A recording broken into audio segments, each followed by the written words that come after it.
Yeah, I already know you guys are going to be coming for me today with this one.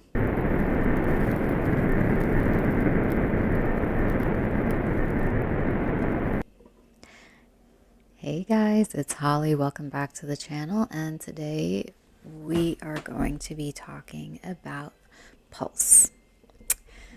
This one, not this one.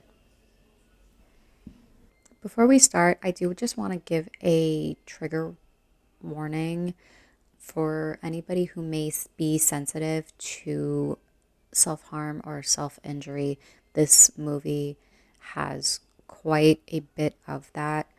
So if that's not something that you are interested in hearing about, then maybe wait for the next review. I guess this is going to be a hot take video, but I'm just going to say it. I don't like this movie. I have tried to like this movie. I just do not like this movie. I have tried watching this movie several times over the years, and I just cannot bring myself to actively enjoy viewing this movie. And let me just say, you know what? I like the idea of this movie. I think the idea is fantastic. It's creepy, it's unsettling, but I don't find the movie to be creepy and unsettling. It's boring. Not just boring, but whatever creep factor there is just not creepy. It's not entertaining. So, okay, let's just dive into this. I want to preface this by saying I am intentionally pretty vague when I discuss plot points or storyline of movies. And the reason that I do that is just in case you do actually want to watch the movie. I don't want to be the one to ruin it for you. I don't care if the movie is 20, 30, 40 years old. I'm not going to be the one to ruin it. If you are interested in more in-depth movie reviews, let me know and I can start doing either one spoiler-free and full spoiler ones. So we're following two different characters, two different protagonists that actually have nothing to do with each other. The first one is a young woman named Michi who just started working at a plant shop and realizes that a coworker hasn't shown up for work and nobody's heard from them in days. So she decides to go check on this coworker. She gets to his house. She, was like, "Hey, what's going on? Are you sick?" Blah, blah, blah. He's acting slightly odd. She reminds him, "Hey, look, we're friends." He tells her, go get the disc that he's been working on, which is partially why she's there, to see why he hasn't turned in this disc. While she's looking for it, he inflicts fatal self-harm upon himself in the other room. The next scene is the other coworkers coming to pick her up, and they're like, "Hey, are you okay?" And she's like, "Yeah, I'm fine." 9 minutes into the movie and I already have my first huge issue. Yeah, she's fine. You just said that you were friends with this guy. You just told him that you were friends with this guy, and you're totally fine after finding his lifeless body in the apartment that you were in at the same time that he inflicted this fatal self-harm. What the hell? Next scene, the three coworkers are out to lunch, and honestly, I don't even remember the two coworkers' names because they were just, the male coworker was boring, the female coworker was annoying, so coworker A and B. Coworker A, the male coworker, starts basically talking about, I get depressed like that too. I feel like that too. And hanging yourself is pretty easy. Bro, are you okay? Should we be. Should we call someone? It's just so weird. It's so not how normal people would act, in my opinion. Whatever. Our second protagonist, he is a student in university. He accidentally stumbles upon a site, Forbidden Room. It's asking him, do you want to meet a ghost? He gets creeped out. He decides to smack his mouse away because that is going to solve the problem, I guess. Whatever. He decides to go to the university to, the tech class. He meets another, student there. She explains to him how to bookmark the website. They become friends. Okay. So we've got Michi, and I believe his name is Kirishima. Their stories have nothing to do with each other, so they are on their own paths until they do eventually end up crossing paths later on after, Michi's coworkers A and B have already now conflicted self-harm. Kirishima decides to team up with Michi. They're going to go look for his friend. I believe her name is Haru. They find her. She inflicts self-harm. Okay. They do a lot of running away. They end up on a boat. Fine. Whatever. My issues with this movie are there's plenty. One, like I said before, it's boring. Two, people just don't act like people in this film. People just make extremely strange choices. And granted, one could argue, well, you don't know what you would do in their situation. I get it. This movie, I find it to be so incredibly conflicting because it is so interesting. It has such an interesting premise. Basically the dead ghosts are starting to invade the living world through technology. There has obviously been millions upon millions of people who have inhabited this earth. They eventually die, and now this realm where the dead are is full to capacity, and they are finding ways to seep in through our technology. There's a lot of deep things going on with this film. The relevance to technology is even more prominent now than it was at this point. Technology has only gotten more advanced. People have only become more disconnected than they were, when this movie was made, I believe in 2001. Loneliness, people are lonelier than ever despite all of these advances that we have to bring us closer together. All it's done has made us miles apart. I think this movie again is so conflicting for me because it's there, the stuff is there, and I guess maybe it's just a clear-cut case of an amazing idea with just not great execution to me. The apparitions, the ghosts, some of them just look like regular people, which, is valid, totally fine. There's one that at the end of the movie that it looks horrible, and he also sounds like the dial-up sign, like the dial-up sound, if you know, you know. And then there's just that the infamous scene that, like, if you haven't seen the movie, chances are you still have at least seen this scene.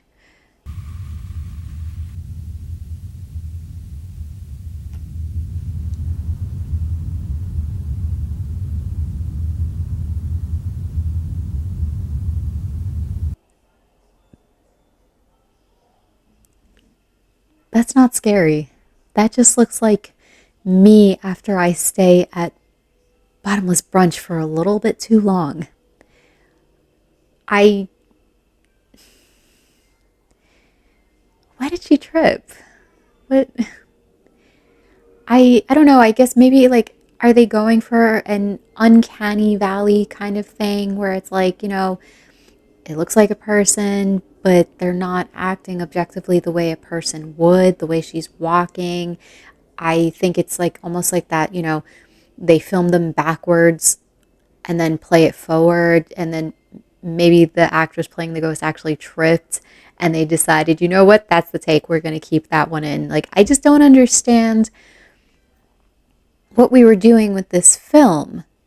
And, I actually really love movies from the early 2000s because you know what? That's when I actually got into J horror. And this movie has like the sound effects, the you watch this movie and you know when this movie was made. And I love that for it. I love that for the movie, but again, I just can't bring myself to actually enjoy this movie. I just can't bring myself to actually like this movie. It Everyone talks about this, you know, dread and build up and creepiness. And while I can kind of get it and I can kind of see where people are coming from, I just don't I just don't agree. I just don't see why so many people think this movie is just so like pivotal for J horror. I don't see why this movie has the cult following that it does. I just don't get it. Well, not that I don't get the movie, I just don't get the hype. You know what, though? There is something I do like about this movie. There are times that you see either ghosts or people just kind of like in the background, just doing their thing. And you may not notice them right away. That's actually one of my favorite things in a movie. Like, I love watching something and seeing something at the corner of my eye and just kind of like zeroing in on it. Like, what is that? You're not supposed to be paying attention to the background. You're supposed to be paying attention to what's right in front of you, and you just see something. And, that is something that this movie does very, very well. Maybe some of the better ones I've seen that do that. My final thoughts for Pulse. And yes, I know I heard some of you sharpening your pitchforks and lighting your torches to come for me. This movie has so many things that are so interesting and so creative. Like, ghosts are invading and infiltrating our world via tech and basically sucking the life force out of people to the point where they are either just dispersing and turning into ash, or they are taking their own lives. It's a super interesting premise. It is a super cool idea. It's just such a flawed movie for me, especially because it's not, it doesn't explain why, which is, I get it. Some people really like that ambiguity, or that take it how you want to take it. I myself, I kind of like when I understand things a little bit better towards the end of the movie, but I don't want like an exposition dump. This movie had all of the right things. It just didn't do it right for me. The creepiness wasn't there. Honestly, most of the times, most of the ghosts or, apparitions, whatever you want to call them, they just ended up looking silly, especially all the way at the end. Like, what did that ghost look like? like Zordon from Power Rangers, like the lit up face. Was it Zordon? Is that his name? Please let me know if I'm right or wrong. But it it just looked so silly. And I know at that time period we still had better effects and even better CGI, and I hate CGI, but we had better CGI if that was the route that you wanted to go. I just I don't know. This one didn't work for me. And I will say this, just because I don't enjoy this movie doesn't mean that I don't appreciate what it's trying to say or what it's doing. Because I do. I appreciate the premise. I appreciate what it's going for. The story, again, it is very interesting. And you know what? I also like a disjointed story. I kind of like that we had, you know, two different storylines going on that ends up like merging at the end. I thought that was really interesting as well, except for the fact that the way that it happened to me, it was almost like the storyline just We don't make mistakes. We have happy accidents. like he just wanted to have two storylines going on at the same time, but never like fully thought of how they were going to intersect at the end. And when it did, it was just like silly.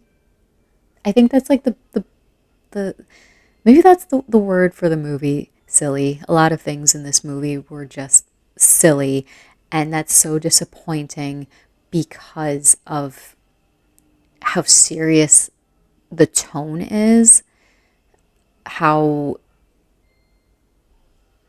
depressing certain aspects of the movie are.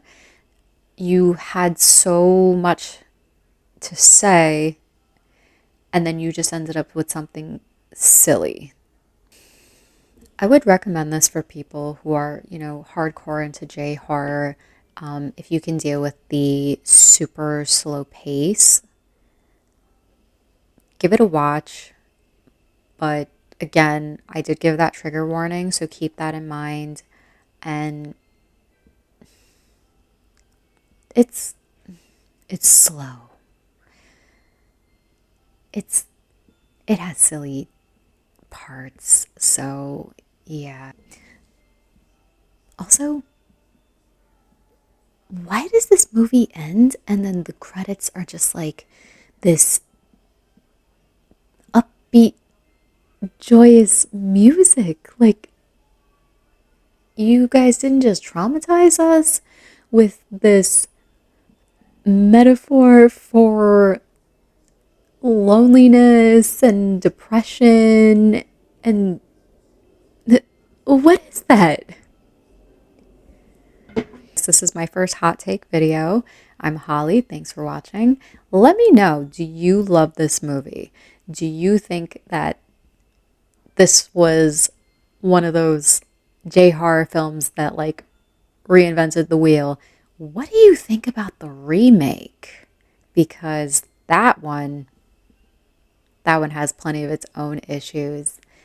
Anyway, if you like this video, subscribe, hit the thumbs up button, and I'll see you in the next one.